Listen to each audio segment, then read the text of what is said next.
Olá, turma.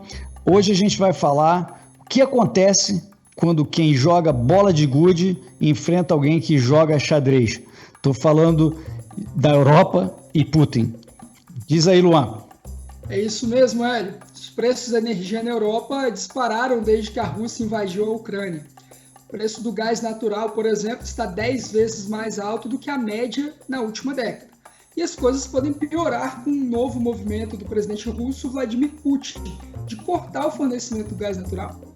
Ao longo da última década, o gás natural russo foi apontado pelos europeus como opção para ajudar na transição energética, por ser menos poluente do que o carvão e, na percepção pública, mais seguro do que a energia nuclear. Dessa forma, a Rússia fornecia no início de 2022 40% do gás utilizado no resto do continente europeu. Mas, às vésperas do inverno, Putin está utilizando essa dependência europeia para forçar a suspensão das sanções em virtude do país ter invadido a Ucrânia em fevereiro. E, diante do risco energético, as projeções de crescimento econômico dos países europeus foram revisadas para baixo. Em 2 meses, por exemplo, a estimativa de crescimento da Alemanha em 2023 caiu de 3,5% para 0%. E agora? Linha de Fogo dessa semana recebe o analista político Tiago de Aragão.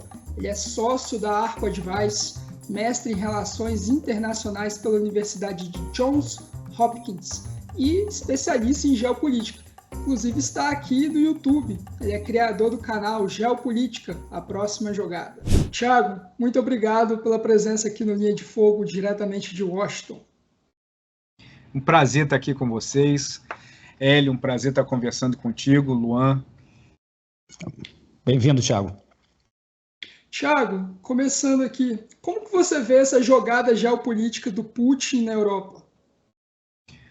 Olha, o Putin, ele sabe jogar com as armas que ele tem, né? A gente já conhece isso do Putin há um bom tempo, mesmo antes da invasão na Ucrânia. Ele é um líder de um país que se utilizava muito de ações cibernéticas contra vários países, da dualidade em relação a uma ação que é legítima em relação a uma tentativa de intimidar um outro país. E a questão do gás, ela combina duas coisas. Primeiro, o Putin ele já vinha acenando há um tempo que ele ia diminuir até chegar num ponto que corta o gás como uma forma de pressionar a União Europeia pelo apoio dado à Ucrânia. Então, esse é o objetivo 1, né? Você pressionar um grupo de países em cima de uma necessidade deles para que eles mudem o posicionamento deles. Isso é clássico, isso ocorre não só na geopolítica, mas ocorre na política, ocorre até nas nossas relações pessoais com outras pessoas. O outro ponto é quando você utiliza esse mesmo artifício como retaliação, ou como revide, ou até como uma forma de punição em cima de uma situação que está completamente desconfortável para você. À medida que a Ucrânia vem avançando numa contraofensiva, já conquistaram quase 6 mil quilômetros quadrados de território, o exército russo tendo dificuldades profundas, e a situação já começando a pegar mal para o Putin domesticamente, onde vários ex-aliados e até aliados estão criticando pesadamente o manejo da guerra na Ucrânia, essa ação de cortar o gás, ela é mais movida por raiva, mais movida por retaliação, do que necessariamente um movimento estratégico. Que movimento estratégico, isso traz uma explicação mais simples, mais clara. Não é o caso dessa ação do Putin. Era esperada, mas ela também se baseia em cima de um desespero. Então, você está basicamente dizendo que o Putin ele talvez esteja sendo um pouco inconsequente também do lado de lá ao fazer essa jogada. Mas aí eu queria focar um pouco da perspectiva europeia. Ao confiar excessivamente no gás russo, a Europa ela não foi um pouco imprudente na sua política energética e agora ela está muito mais ameaçada em relação a essa chantagem do Putin, para usar palavras deles mesmos? Totalmente. A União Europeia ela sempre trabalhou em cima da lógica do não é possível. E essa lógica do não é possível, ela não é sustentável. E a Europa, ela acreditou durante muito tempo que não haveria uma razão lógica para que o fornecimento de gás russo fosse interrompido e que isso seguiria abastecendo a Europa enquanto eles trabalhavam a transição energética para outras fontes renováveis e sustentáveis de energia. Naturalmente isso não aconteceu, a guerra na Ucrânia ela pegou todo mundo de surpresa, mas não tanto, porque a Rússia ela já vinha emitindo narrativas em relação à Ucrânia, em relação à Geórgia, desde os anos 90. Então, por mais que a União Europeia se equivocou em achar que não era possível que eventualmente isso acontecesse, que o gás fosse transformado numa arma para que a Rússia pressionasse a Europa, houve uma ingenuidade muito grande dos líderes europeus e mostra como a política da União Europeia ela foi, durante muitos anos, moribunda, agindo de uma forma muito reativa e tentando não incomodar os membros, até porque se tornou uma organização muito inchada. E por ser muito inchada, com vários interesses e grupos que não têm nenhuma relação clara entre eles, a não ser estar no mesmo continente, você pega poloneses e portugueses que têm visões completamente distintas de mundo, das suas histórias, de objetivos a curto prazo, a médio prazo. Bruxelas, ela acaba tentando governar pela inação, ou seja, governar de uma forma que não atrapalhe nada. E isso levou a esse comportamento ingênuo da União Europeia de ir deixando e não ir buscando alternativas rápidas em relação ao gás russo, e agora eles reclamam de que a Rússia está usando o gás como uma arma de guerra. Isso é óbvio que aconteceria, porque a partir do momento que você tem países da União Europeia fornecendo armas para a Ucrânia, não precisa ser um gênio para calcular que a resposta da Rússia vai se dar exatamente em cima daquilo que a Europa precisa mais. Agora, uma regra da política que sempre é a volta, né? O fato da gente ver hoje a oposição na Venezuela negociando com o governo Maduro é um bom exemplo disso. Eu queria puxar, dentro desse contexto, né? Você vê perspectivas das próximas jogadas envolverem algum novo acordo entre a Rússia e os países europeus? Olha, a política externa ela tem uma capacidade, as relações internacionais elas têm uma capacidade gera uma capacidade de perdão mais profundo do que a política doméstica. O perdão na política doméstica tem um preço mais alto. O perdão na política internacional pode sempre ser mascarado como pragmatismo, como uma mudança de rumo, uma mudança estratégica. Então, sim, claro que é possível que a gente pode observar uma mudança da Europa com a Rússia, porque hoje o principal problema da União Europeia com a Rússia, ela é personalizada em cima de um indivíduo e não necessariamente em cima da política de Estado da Rússia. E como o Putin está há muito tempo à frente da Federação Russa, essa política de Estado ela acaba ficando confusa para nós que observamos de fora quando nós analisamos se trata de uma política de Estado russo ou de uma política independente do Putin. Então, muito dessa postura antagonista em relação à Rússia se dá pela figura do Putin. Então, naturalmente, se amanhã, daqui a 3 meses, 6 meses, 1 ano, 6 anos, seja lá o que for, com essa mudança de liderança na Rússia, haverá um movimento da própria União Europeia, dos Estados Unidos, de estender a mão para tentar reorganizar essa balança de poder. Enquanto o Putin estiver à frente da Rússia, ela vai fazer parte de um outro grupo de países que conta com China, conta com Coreia do Norte, Paquistão, com Irã, que conseguiram criar um ecossistema próprio baseado na lógica das sanções ocidentais. Aqueles que sofreram sanções já são tantos que eles conseguem criar um ecossistema próprio de autossobrevivência. Então, no dia que o Putin sair, a União Europeia vai rever tudo isso. Agora, a dúvida é, no dia que isso acontecer, a União Europeia ainda precisará de gás ou não? Porque se não precisar de gás, qual vai ser o interesse da União Europeia em estender a mão e trazer a Rússia para uma relação mais próxima, se não existe ali uma vantagem muito clara, até porque a indústria russa não produz outras coisas, não tem uma produção muito grande. Então, isso tudo tem que ver como é que seria desenhado a partir da dependência europeia e da oferta russa no pós-Putin. Tiago, aparentemente a Europa está se planejando para diminuir drasticamente e rapidamente a dependência do gás russo. Está sendo até surpreendente, eu acho que a velocidade com que eles estão tentando fazer isso. Até bem pouco tempo, eu acho que a Alemanha não tinha nem uma unidade para regasificar o gás natural e tal. Eles estão saindo correndo e estão diminuindo a dependência, né?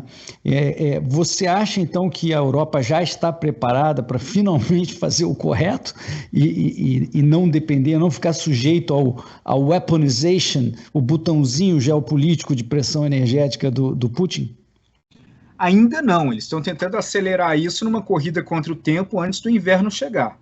Então, isso é uma dificuldade grave que eles estão tendo, e o reflexo é o alto preço, o alto custo energético que a gente pode ver hoje na Alemanha, na França, que está gerando um outro problema, que é um problema de inúmeras empresas pequenas, microempresas e pequenoempresas que estão perto de falir por conta da dificuldade de manter a conta energética em dia. Por outro lado, você tem a Polônia ali queimando carvão, porque é um país que é um grande produtor de carvão, para tentar compensar isso também.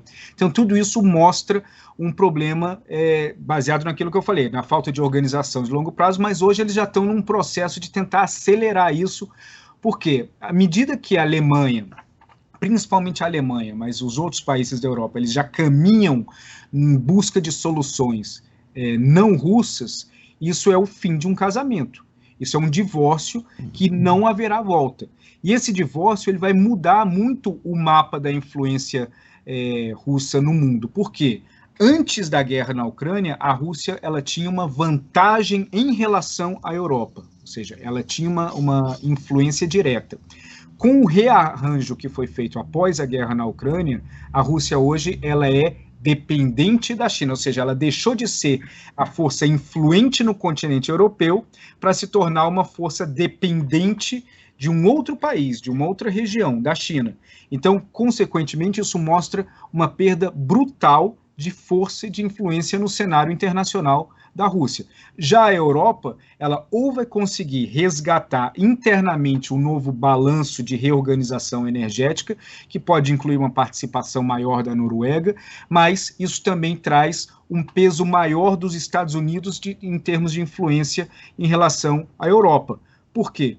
Porque oferecendo gás natural liquefeito e financiando a construção de estações para desliquidificar esse gás, para gaseificar esse gás liquefeito, seja em Roterdã, em Hamburgo, na cidade do Porto ou em outros locais, o fornecedor principal vai ser os Estados Unidos. E isso vai dar uma vantagem muito grande, uma influência muito grande dos Estados Unidos à Europa, que mostra uma revitalização, né? Porque a gente se lembra, no governo do Trump, ele queria inclusive acabar com a OTAN, e ali foi o pior momento das relações entre Estados Unidos e Europa.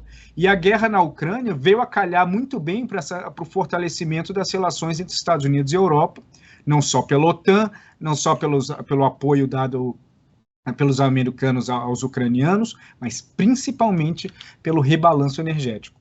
Tiago, não é hora então da Europa reconsiderar, como ele já vem discutindo, a energia nuclear, que eles vêm desligando, vêm diminuindo há muito tempo e que fazia parte importante da matriz e ainda faz hoje na França? Sim, tem que olhar isso, até porque a energia nuclear ela é uma energia limpa, que obviamente ela tem toda a dificuldade, você precisa ser um país muito responsável quando a partir do momento que você cuida das suas usinas nucleares. Você não pode cuidar de uma forma frouxa.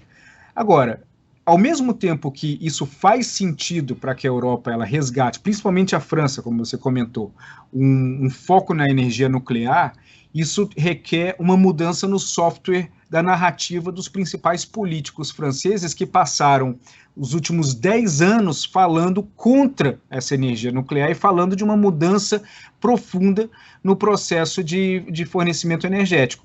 Isso, às vezes, é mais difícil você mudar a mentalidade de uma geração política na França que se acostumou e de indivíduos que ganharam notoriedade, ganharam influência, ganharam força falando contra uma matriz energética, e a partir de agora eles vão ter que mudar 180 graus o posicionamento deles em relação a essa mesma matriz energética. Na emergência, tudo é normalizado. como até o carvão a gente vê na Polônia, a gente vê na China, e a gente vê como a guerra na Ucrânia, ela sufocou uma das principais narrativas da eleição do Biden, que é a da promoção global da energia limpa sustentável. Então, a guerra na Ucrânia, ela sufocou isso de uma forma muito rápida, fazendo com que os países tenham que rever a sua capacidade, e na Europa, a energia nuclear, que é uma energia limpa, mas é controversa, ela vai acabar voltando cedo ou tarde, se não acharem uma solução clara em relação à Rússia. Thiago, você falou um pouco sobre o papel dos Estados Unidos dentro desse contexto. Queria que você explorasse um pouquinho mais sobre o papel da China e a Índia também. Como que elas estão jogando dentro desse tabuleiro? Bom, a China, ela, por um lado, ela ganhou, né? Ela acabou ganhando porque trouxe a Rússia para dentro da sua esfera de influência de uma forma muito clara. Agora, por outro lado, a China ela cometeu um erro muito primário, que foi o de publicamente apoiar a Rússia na invasão da Ucrânia. Esse, inclusive, um artigo meu dessa semana, eu falo sobre os 7 erros do Xi Jinping. E esse foi um deles. Por quê? Porque mesmo se o Xi Jinping não tivesse apoiado a invasão na Ucrânia, não tivesse falado nada, ficasse quieto na dele, o que ia acontecer em relação à China e à Rússia ia ser idêntico ao que aconteceu. A Rússia ia ser dependente da China, a Rússia ia olhar para a China para o financiamento do redirecionamento do Nord Stream 2, ao invés de ir para a Europa, descer para a China. A Rússia ia vender o lítio explorado em Murmansk para a China ia oferecer linhas de crédito com garantia das reservas de ouro russas. Tudo isso ia acontecer independente do posicionamento chinês de apoiar ou não a Ucrânia. Isso acabou sendo um erro primário, por quê? Toda a narrativa chinesa em relação a Taiwan, ela se dá em cima da lógica de integridade territorial e de soberania. Se eles partem do pressuposto de que Taiwan é uma parte integral da China e que apenas um problema político do fim da Guerra Civil de 1949 gerou essa cisão, quando os nacionalistas foram para Taiwan, o fato deles defenderem a invasão russa na Ucrânia contradiz e cria uma narrativa contraditória em relação àquela que eles sempre defenderam em relação a Taiwan. Segundo, o que garante o crescimento constante da economia chinesa? É que eles têm fornecedores internacionais contínuos de commodities e compradores internacionais contínuos de manufaturados. Então, quando você depende do comércio exterior da forma que a China depende, o ideal é você não brigar, é você ficar quieto, é você ser o mais discreto possível, como a China foi até o Hu Jintao. Com o Xi Jinping, isso mudou muito de postura e acabou enfraquecendo a capacidade de crescimento dos chineses.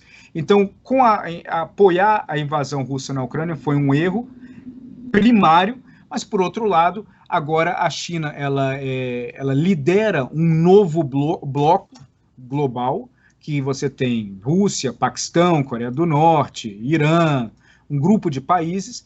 E aí entra a Índia, que a Índia tem um aspecto interessante porque ela joga dos dois lados. A Índia ela sempre teve uma relação muito próxima com a Rússia. A relação militar da Índia ao longo dos anos 60, 70 e 80 com os russos foi muito estreita, com vários treinamentos conjuntos. A Índia tem uma relação complexa com a China, tiveram a guerra de 1962, tem problemas na fronteira, mas ao mesmo tempo eles têm um comércio bilateral muito sólido, fazem parte dos BRICS, e a Índia hoje é um parceiro primordial dos Estados Unidos contra a China.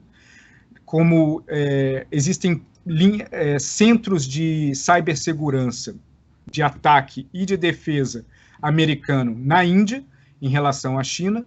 Ao mesmo tempo, eles têm um acordo do Quad, que é um acordo naval pesado, forte, para o controle do Mar do Sul do Oceano Índico. Então, a Índia ela tem um papel muito importante nesse jogo inteiro e faz um jogo duplo. Thiago, para a gente finalizar, você estava mostrando como que o Putin foi movimentando as peças no tabuleiro e talvez ele tenha se precipitado nessa decisão de cortar, em definitivo, o gás, pelo menos até esse momento. Como que está a pressão interna no Putin, dentro da Rússia, tendo todo esse contexto, né, essa reviravolta, pelo menos parcial, aí, na guerra na Ucrânia? Como está o mood dos russos em relação ao Kremlin? Olha, está piorando, porque os impactos das sanções eles começaram a ser sentidos agora, porque você não sente imediatamente. O peso das sanções vão chegar ao máximo, ao clímax, daqui a mais ou menos 3 meses, que é a expectativa de que isso comece a gerar efeitos visíveis em todas as camadas da sociedade russa. Então, a partir daí, a gente pode começar a ter uma resposta ainda mais pesada da sociedade contra o governo, mas o mais importante é a posição de oligarcas e de apoiadores considerados de direita ou de extrema direita ao Putin, que estão começando a criticar. E eles estão criticando porque se dentro da Rússia a invasão na Ucrânia se trata de uma operação militar especial, o número de mortes e o número do fracasso é muito alto para ser apenas uma operação militar. O misticismo do exército russo acabou sendo severamente afetado, porque antes da invasão, no imaginário nosso, no imaginário de várias pessoas, era de que havia uma aura de invencibilidade em cima do exército russo, de um poder enorme, e na realidade não foi isso que a gente viu. A gente viu um exército frágil, com vários problemas de manutenção, vários caminhões enguiçando, tanques enguiçando, problemas de posicionamento estratégico chaves, fazendo com que o exército ucraniano consiga agora fazer essa contraofensiva. Então, internamente, a gente vai ver um aumento dessa pressão de aliados, que pode levar o Putin a se tornar mais agressivo, e esse é um risco. Se ele se tornar mais agressivo e apelativo dentro da guerra na Ucrânia, ele pode usar, sei lá, arma nuclear tática, alguma coisa bem mais violenta do que vem usando, ou mirar mais ainda alvos civis, e, consequentemente, a gente vai começar a ver, principalmente daqui a 2 ou 3 meses, uma postura social mais incômoda para o Putin, mais agressiva, por conta dos impactos das sanções. Muito bem. Thiago, muito obrigado pela sua participação aqui no Linha de Fogo. Obrigado, Thiago. Obrigado a vocês. Grande abraço. Abraço. Hélio, na visão do Thiago, de um lado nós temos um cara movido pelo revide, que talvez tenha se precipitado, e do outro nós temos ingênuos que agora estão correndo atrás do tempo perdido. E aí? Luan, ingênuo é pouco. Enquanto Putin joga xadrez, Bruxelas joga bolinha de gude. Essa é a verdade. Eles, como o Thiago falou, pensavam o tempo inteiro, não há uma razão lógica para a gente ter qualquer problema com o fornecimento de gás, imagine. Né? Então, voltando no tempo, Luan, eles construíram essa dependência deliberadamente, sem jamais supor que isso pudesse ser um dia usado contra eles. Aí, o que eu pergunto a você e todo mundo que está nos assistindo, mas estava difícil de saber, porque o próprio Thiago falou, isso era óbvio. Não estava difícil de saber. Se você pegar, ele mencionou até nos anos 90, mas se você pegar mesmo no início dos anos 2000, 2004, quando teve a Revolução Laranja, a Orange Revolution na Ucrânia, onde finalmente o povo ucraniano resolveu votar num cara mais alinhado com o Ocidente, que era Yushchenko lá, tirando o Yanukovych, se eu não me engano, o nome do fantoche do Putin lá. Naquele momento, alguns mesezinhos depois da eleição, o Putin ainda fez uma pressão para tentar derrubar, aquela confusão que só Putin sabe fazer. Ele falou o seguinte, agora o preço do gás é 5 vezes mais alto, ele disse à Ucrânia. A Ucrânia se recusou a pagar esse preço majorado de repente e ele desligou o gás, como ele está fazendo agora, Luan. Ele desligou o gasoduto no dia mais frio do inverno, em janeiro, na Ucrânia. Isso em 2004 ele já fez isso, Luan. Ainda não estava esse assunto de transição energética, essa coisa deliberada da União Europeia, de cima para baixo, induzir certos combustíveis para a matriz energética, mais renováveis, esse tipo de coisa. Mas vai ouvindo. Aí quando chegou 10 anos depois, 2014, isso muita gente já vai lembrar, 8 anos atrás, quando a Rússia invadiu e tomou a Crimeia. Invadiu, tomou a Crimeia, protestos, Ucrânia novamente reagiu, e aí ele foi lá, desligou o gás da Ucrânia de novo. E depois disso, desde 2010, por aí, a Europa vem tentando fazer isso de cima para baixo, coordenada, essa transição energética, tentando sair do carvão, que era parte grande da matriz, e falaram, olha, o gás natural, vamos fazer um combustível de transição, porque ele polui menos do que o carvão, mas e é menos perigoso, supostamente, na cabeça deles, do que a energia nuclear, e que eu discordo, por sinal. Eu acho que a energia nuclear é bastante segura. E eles fizeram essa política deliberada de aumentar a dependência do gás, de conectar-se por gasodutos com a Rússia, mas, na verdade, os gasodutos ficavam sempre de propriedade da Rússia, quase sempre, e muitas vezes dentro do próprio território, tá, da Europa, o gasoduto de propriedade da Gazprom, que é a estatal russa, e a Gazprom muitas vezes comprando terminais, né, depósitos lá de gás, etc. Ou seja, preparando essa weaponization, né, esse uso geopolítico do fornecimento de energia deles, para quando eles precisassem. E a Europa saiu de 20% do gás dependente da Rússia para 30%, chegou a 40% lá. Durante esse período em que eles viram assistir o Putin usando isso como uma ameaça econômica, política, geopolítica, eles continuaram se integrando, imaginando essa frase aí que o Thiago falou, não há razão lógica para a gente ter um problema. Isso é juvenil, isso é uma ingenuidade inacreditável. E a gente viu em 2018, aí já tem 4 anos, em 2 ocasiões, o Trump, olha aí, o Trump às vezes fala uns troços interessantes.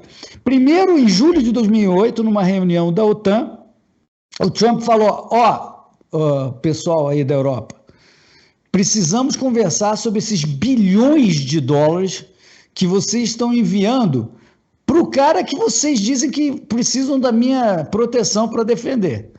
Então, se eu estou aqui para defender, eu, Estados Unidos, estou aqui para defender a Europa dessa suposta ameaça, né? E a gente sabe que há um projeto de intimidação.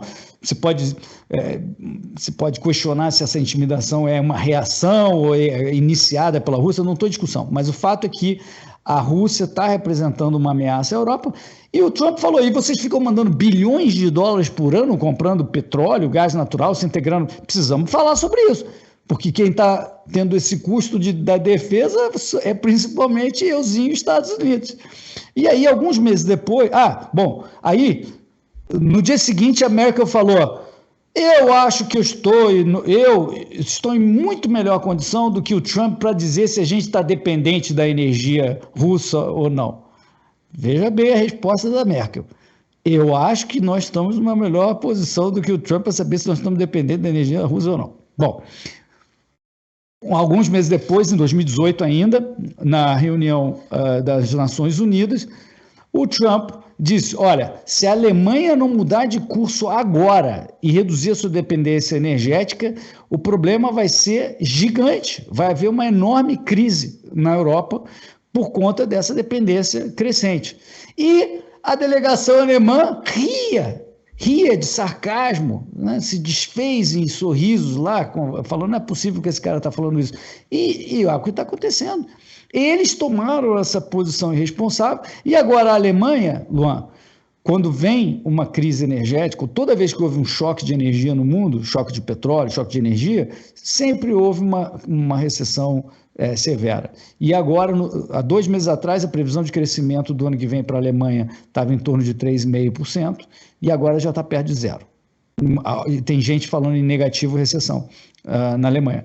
Portanto, veja o que a ingenuidade, o despreparo, vamos dizer, o apaziguamento pode fazer. Nessas sanções que houve na Ucrânia, Luan, a primeira coisa que a Europa falou, não, sacrossanto, não vamos fazer sanção nenhuma para o gás, nem para o petróleo russo. Então você vê como você já está dependente até a tampa. Não, podemos fazer pressão, mas não toque no gás, porque estão dependentes, porque eles já estavam no quintal. Acordaram agora, a gente discutiu isso com o Thiago, acordaram e querem reduzir dramaticamente a dependência agora, e vamos ver o que vai acontecer, se essa dependência vai ser reduzida até agora, inverno agora, que vem, nos próximos 3 meses, 2, 3 meses, e já vamos ver se vão conseguir nessa velocidade e que solução eles vão apresentar para a população, para esses preços altos, para o racionamento que está vindo aí. E enquanto a Rússia está fazendo todo esse movimento de dificultar o fornecimento de gás, os Estados Unidos, que lá atrás, desde o Trump, já tentavam fornecer para ocupar esse espaço, estão se movimentando, né? Os Estados Unidos têm uma produção de gás natural muito grande. O gás natural, ele encontrou uma forma de viajar, que era difícil de viajar, que é você liquefazer o gás natural. Você usa uma pressão grande, torna líquido, bota no navio, e do outro lado você tem que ter uma operação de regasificação, desliquificação, vamos chamar assim. E aí torna de novo um gás natural. É um negócio que exige uma infraestrutura, mas a Alemanha até agora não tinha nenhuma unidade de gasificação do gás natural. Eu acho que a Espanha já tinha, Portugal já tinha, outros países, mas a Alemanha não estava nem preparada para isso, segundo me consta. E agora vai ter que sair correndo e fazer essas unidades para tentar diminuir. É uma forma, né? É uma forma emergencial de tentar cobrir. Tem outras formas, né? A gente discutiu sobre o nuclear. Eu acho que o nuclear é fundamental. Eles vinham com essa cabeça depois de Fukushima, falar, não, temos que, por causa de Fukushima, olha o medo que isso dá, como se pudesse ter um tsunami na Alemanha, né? Olha o medo que isso dá, se isso pode dar um problema, porque em Fukushima não houve nenhum vazamento, nada, morte por causa do nuclear, foi um tsunami, né? Resolveram fechar. A Alemanha estava fechando agora as 2 últimas unidades deles nucleares, os últimos 2 reatores nucleares. Então ele estava no momento reduzindo a energia confiável, mais barata e limpa, e aumentando a dependência de uma energia mais suja, que é o gás natural, e da Rússia. Quer dizer, estava fazendo tudo errado. Tudo completamente errado. E, Luan, saiu hoje uma matéria do New York Times, importante comentar, dizendo que as pessoas não estão prestando atenção, mas um dos combustíveis mais usados na Europa, que é considerado pelos burocratas como limpo, é a queima da madeira, de florestas ancestrais, que gera muito mais energia via essa queima de madeira, de aparas de madeira, do que solar e eólico juntos. Então veja que loucura, eles vinham considerando limpa queimar madeira, não é carvão, mas é madeira, né? Dá quase no mesmo, né? Carvão lá, se tira lá das minas e tal, mas é uma geração suja, mas como era floresta, madeira, ou sei lá, se uma ou outra renovável e tal, então considerava limpa. Mas aí já descobriram que isso está vindo em parte de florestas ancestrais da Finlândia, lá de cima e tal. Quer dizer, uma loucura isso tudo. Em nome dessa transição energética que estava na cabeça dos burocratas, desliga aí o nuclear, bota a Rússia dando gás para a gente, e agora eles estão no meio de uma crise que eles mesmos inventaram. Muito bem, Hélio. A Europa apostou no cavalo errado. Você concorda com a opinião de Thiago de Aragão e Hélio Beltrão? Deixa aqui embaixo. Assine a Gazeta do Povo, o jornal que acredita no Brasil, e acesse os conteúdos do Instituto Mises Brasil.